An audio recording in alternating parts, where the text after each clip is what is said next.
जिस दिन होगा महायुद्ध उन्मादियों से, उस दिन सोच स्वाभिमानी जाग जाएगी। जिस दिन राणा कोई ताना देगा हृदयेश, उस दिन मीरा राज रानी जाग जाएगी। ईश्वरी ने कभी लिखा था, मेरे ये वचन याद रखना, ईश्वरी ने कभी कभी कहा था कि वृथा न होए कविन की वाणी, मुख में बसत भवानी। कवियों के मुख से जो निकलता है वो मां वीणा वादनी कहलवाती है।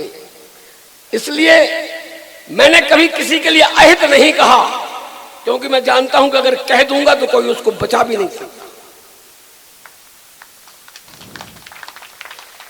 ये पंक्तियां कहता हूं। हमारा ये अखिलेश छोटा भाई, हमारा अनुज,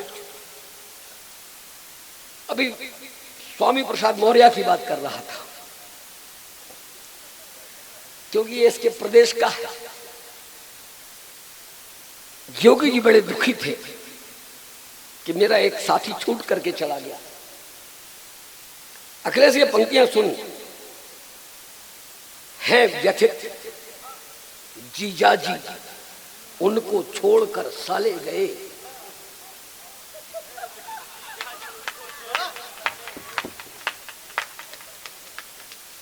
या थे व्यथित जीजाजी उनको छोड़कर साले गए। सुनो, सांप डसना छोड़ देंगे, यह धर्म पाले गए। सांप डसना छोड़ देंगे, यह धर्म पाले गए। जा रहे जो छोड़कर जाने दो, उनको मान लो।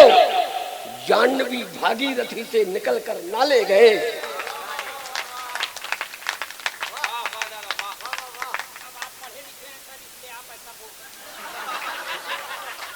हमने बेटे तुमको पढ़ा लिखा के वकील बना दिया, तुमको नहीं पढ़ाया क्या?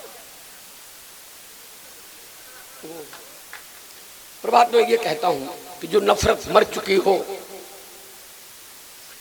मैं बहुत कुछ नहीं पढ़ूंगा, ये हमारा शहर है, हमारा घर है।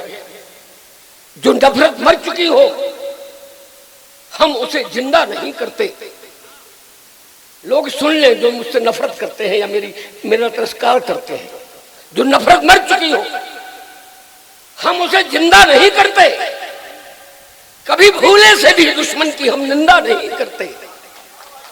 कभी भूले से दुश्मन की हम निंदा नहीं करते। हो चाहे जो परिस्थितियां, निभाते हैं धर्म अपना। हम बाणी पुत्र हैं, माता को शर्मिंदा नहीं करते।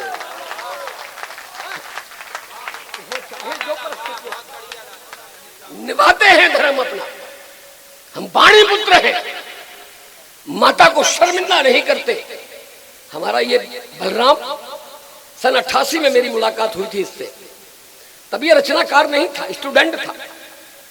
और सन 88 का मतलब कितने वर्ष, कम से कम मान लो आप 22 में 12 साल और जोड़ दो, माने कम से कम 34, 35, 36 साल पहले। आज मेरा सौभाग्य है कि मेरा बलराम इस मंच पर उपस्थित है। मैं आपको एक आश्वासन देता हूं, और मुझे विश्वास है, मां अन्नपूर्णा के दरबार में जो आश्वासन दूंगा, दुनिया की कोई ताकत नहीं रोक सकती उसे। हमारा बलराम फिर इस मंच पर, हमारा बलराम फिर इस शहर में आएगा। जो बड़े मेले में कभी सम्मेलन होगा, उसमें हमारा बलराम भी होगा।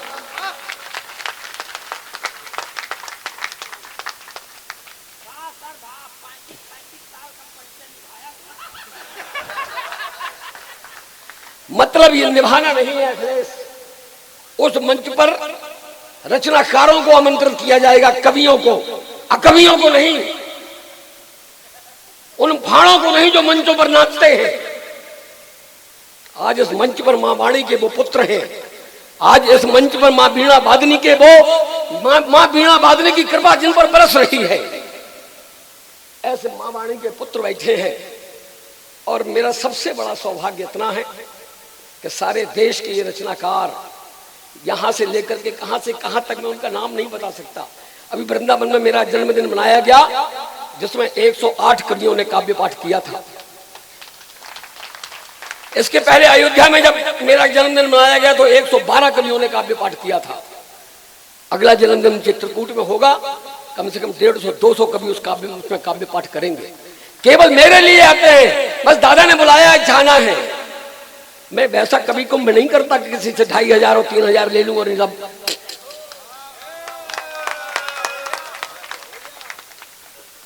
बस माँ का सहारा बना रहे, ये सब। अरे कविताएं हो गई, बस कविता क्या।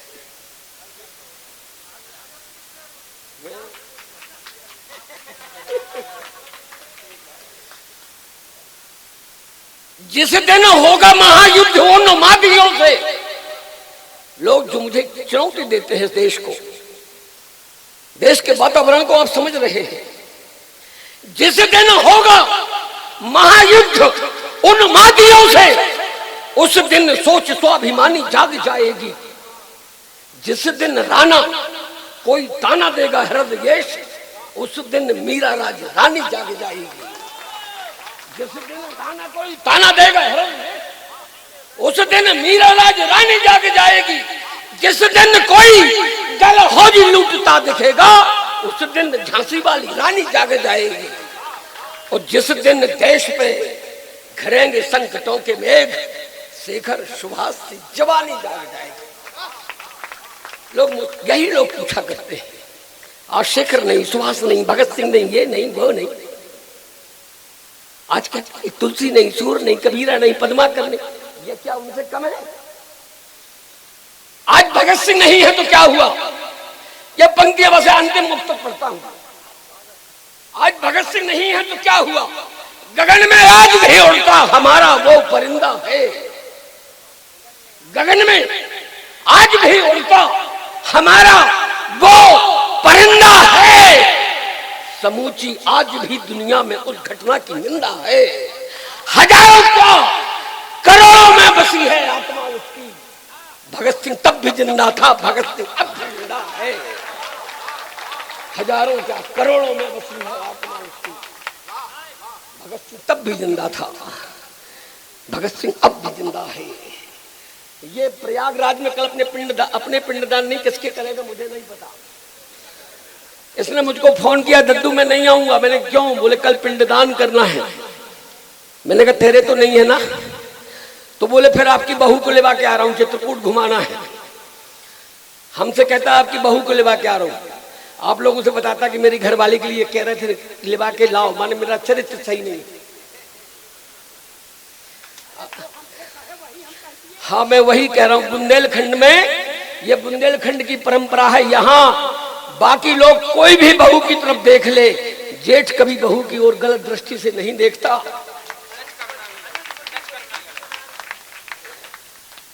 सुन, गावन में आज भी बहत नेह की बयार।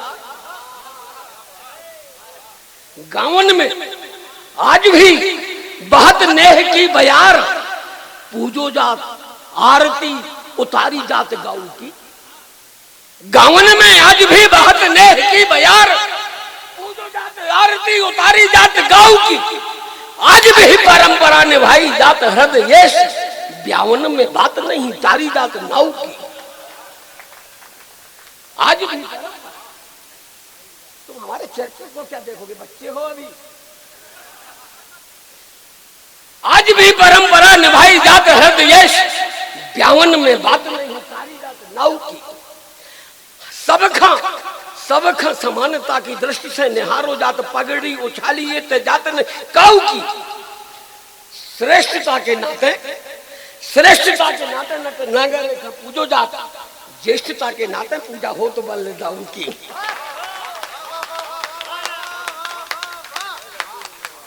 श्रेष्ठता के नाते, ये हमारे सब कृष्ण बैठे। श्रेष्ठता के नाते नट नागर रेखा पूजो जात, पर ज्येष्ठता के नाते पूजा हो तो बल दाऊ। और तुम रोक नहीं सकते, सिर मत झुकाओ बेटे।